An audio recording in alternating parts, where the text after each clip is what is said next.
Hello అండి, అందరికీ నమస్కారం. ఈ వీడియోలో ఏంటంటే రాయలంలో వేంచేసి ఉన్న శ్రీ లక్ష్మీ గణపతి స్వామివారి ఆలయంలో వార్షికోత్సవ వేడుకలు అయితే స్వామివారి గణపతి నవరాత్రులు అయితే అత్యంత వైభవంగా జరిపించారండి తోట నాగు గారి ఆధ్వర్యంలో. ఈ సందర్భంగా అంటే స్వామివారిని రాయల గ్రామం అంతా కూడా ఊరేగించారు. అలాగే చొప్పళ్ళ గోవిందరాజు గారు టీము, అలాగే కనక మహాలక్ష్మి ఈవెంట్స్ వాళ్ళు అయితే చాలా చక్కగా అయితే గోవింద ప్రదర్శన బాగా జరిపించారు. అండ్ స్వామివారి రథం ప్రత్యేకంగా చాలా బాగా అలంకరించారు. అండ్ తీన్మార్ డప్పులతో కోలాహలంగా స్వామివారిని ఊరేగింపు జరిగిందండి. ఈ సందర్భంగా నేను కూడా వెళ్ళాను. అక్కడ మన సబ్స్క్రైబర్స్ కూడా చాలామంది కనిపించి పలకరించారండి.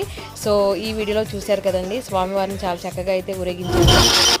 భీమవరంలోనే కాదండి, రాయలం గ్రామంలో కూడా ప్రతి పండుగ కూడా కోలాహలంగా అంగరంగ వైభవంగా జరిపిస్తారండి. సో నా వీడియో కనుక నచ్చినట్లయితే ఛానల్ సబ్స్క్రైబ్ చేయండి. Thank you so much for watching Hima vlogs అండి. వీడియో స్కిప్ చేయకుండా చూడండి. ఈ వీడియో చూసాక ఎలా అనిపించిందో కామెంట్